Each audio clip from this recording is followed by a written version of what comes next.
এই নেতা যিনি অসুস্থ অবস্থায়ও আমাদের মাঝে ফিরে এসেছেন সুদূর লন্ডন থেকে। আজকে আমরা ওনাকে পেয়ে গর্বিত। জনাব প্রফেসর আবু নাসের মোহাম্মদ জাহের, ইসলামিক ব্যাংক বাংলাদেশ লিমিটেডের এককালীন চেয়ারম্যান, ইবনে সিনার চেয়ারম্যান এবং আইবিসিএফের এককালীন চেয়ারম্যান এবং ইসলামী ব্যাংকের শুরু দিককার প্রতিষ্ঠাতাদের একজন। এবং আমি স্মরণ করি ফুয়াদ আল খতিব সাহেব, ফুয়াদ আল খতিব সাহেবের বিশেষ সহকারী হিসেবে 1976 সালে তিনি বাংলাদেশের সমস্ত ইসলামী প্রতিষ্ঠানগুলি গড়ার পিছনের কারিগর ছিলেন। Ladies and gentleman, professor Abu Naser Mohammad Zaher, with a big hand please. আলহামদুলিল্লাহ রাব্বিল আলামিন। সম্মানিত চেয়ারম্যান এবং মঞ্চে উপবিষ্ট ডিস্টিংগুইশড গেস্ট আর আমার সামনে যারা আছেন, সেনাপতি এবং বিভিন্ন সেক্টরের কমান্ডাররা, আসসালামু আলাইকুম ওয়া রাহমাতুল্লাহি ওয়া বারাকাতুহু। রমজান মুবারক, রমজান করিম। আমি আজকের এই প্রোগ্রামের আধা রিগ্রেট আমি আগেই করে রেখেছিলাম, কিন্তু মনের তাগিদে, প্রাণের তাগিদে এবং ভাই বুলবুল এবং বাকি লিস্টে যাদের নাম দেখলাম তাদের নেক চেহারা আর এই ভাইদেরকে দেখার লোভে আমি এখানে আসলাম। আমি কথা সংক্ষেপেই বলতে অভ্যস্ত, আজকে আরও সংক্ষেপ করব। 1 নম্বর কথা, 1978 সালের শেষের দিকে মরহুম আজিজুল হক সাহেব দিলেন principal training of Sonali bank. তিনি আমার অ্যাম্বাসেডর শেখ ফুয়াদ আব্দুল হামিদ আল খতিবকে আমারই প্ররোচনায় দাওয়াত দিতে গিয়েছিলেন সোনালী ব্যাংকের অ্যানুয়াল ট্রেনিং ক্যাম্পের পুরস্কার দেওয়ার জন্য। অ্যাম্বাসেডর ওনাকে টার্ন আউট করে দিলেন। আমি ওনার কাছে গেলাম, আপনার কাছে কেউ এসেছিল? হ্যাঁ, one long man came, but we don't have any business with Sonali bank, we have business with BCCI, so I have nothing to do with them. তা বললাম যে, look Ambassador Sheikh Fuad, you already speak of Islamic life and Islamic banking, Islamic economy. How come that you didn't entertain him? So, where is he? He is not supposed to be here, because he is in your room. আবার ডেকে আনলেন, দাওয়াত কবুল করলেন। 80 জন উপস্থিত ছিল ট্রেনিংয়ের জন্য, সব হাই লেভেল ম্যানেজার। 80 জন, উনি 80 মিনিট বক্তৃতা করেছেন উইথ ট্রান্সলেশন। লোকেরা অন্তত 20 বার চিৎকার করে বলছে, উই ওয়ান্ট ইসলামিক ব্যাংক। আসার সময় অ্যাম্বাসেডর কেঁদেছে, বলছে যে এদেশের লোক ইসলাম চায়, আমরা ইসলাম কীভাবে উপস্থাপন করতে হবে তা জানি না।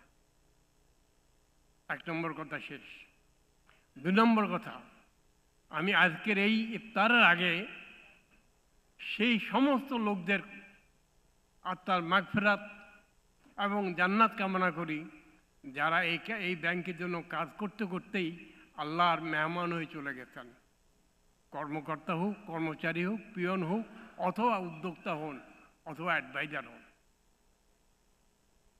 3 নম্বর, আপনারা যারা এখানে বিভিন্ন ব্যাংকের ডাইরেক্টরস, চেয়ারম্যান, কর্মকর্তা, কর্মবৃন্দ আছেন, আমি আপনাদেরকে স্বাগত আমি জানাবো না, স্বাগত মান্নান সাহেব জানাবেন চেয়ারম্যান হিসেবে। আমি আপনাদের জন্য দোয়া করি। আপনারা নির্ধারিত টেবিলে বসবেন, এইগুলি নির্ধারিত টেবিলে বসবেন। আমি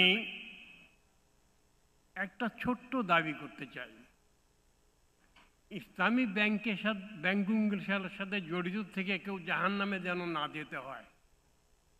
আই রিপিট, ইসলামিক ব্যাংকগুলির সাথে জড়িত থেকে কাউকে যেন জাহান্নামে যাওয়া না লাগে।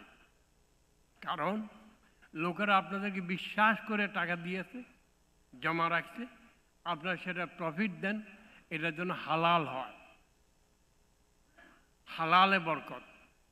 এক বিখ্যাত প্রফেসর আমাকে জিজ্ঞাসা করছে যে আমি 5,000 টাকা ডিভিডেন্ড পাইছি, এটা কি খরচ করতে পারবো? আমি বলেছিলাম যে এটা দিয়ে আপনার জানাজার কাপড় কিনে রাখেন, জানাজার কাপড় কিনে রাখেন, ওই জানাজার কাপড় ওইটা পরেই যাবেন, আল্লাহ মাফ করবেন আপনাকে। কথাটা আপনার মনে রাখবেন। 2, এই ক্ষেত্রে 2 নম্বর পয়েন্ট,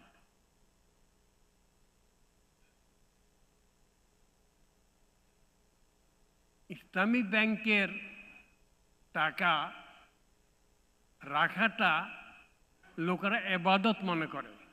কথা ঠিক কি বেঠিক? আমি শুধু ইসলামী ব্যাংক বাংলাদেশ লিমিটেড বলছি না।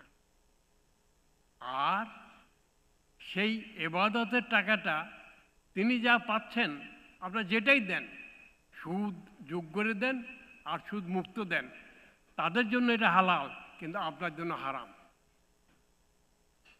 শেষ কথা, জনাব চেয়ারম্যান সাহেব এবং আমার ভাই বুলবুল, আপনারা আফটার রমাদান, প্রায় টু ঈদ উল আজহা, আপনারা 1 দিন বা 2 দিনের ট্রেনিং ক্যাম্পের মতো সেমিনার করেন। সেখানে এই সমস্ত লোকদেরকে 2-4 মিনিট সময় দিলে হবে না, লম্বা সময় দেন, বাইরে থেকেও লোক আনেন, এবং ওটা আমাদের তৌবার প্রোগ্রামও হবে। আর এদেশে ইসলামী ব্যাংকের এখন নাকি দুর্দিন, না ইসলামের দুর্দিন, সব কথা ঠিক, একটাও ঠিক না। লাখো কোটি মুসলমান শহীদ হয়েছে, কিন্তু ইসলামের কলমা লা ইলাহা ইল্লাল্লাহ কফিনে কেউ পেরেক ঢুকাতে পারে নাই। ইসলাম টিকে থাকবে, ইসলামী ব্যাংকগুলি টিকে থাকবে, এবং সারা দুনিয়ার মুসলমান, গাজার মুসলমানরা আবার মাথা তুলে দাঁড়াবে। ওয়া আখিরু দাওয়ানা আলহামদুলিল্লাহি রাব্বিল আলামিন।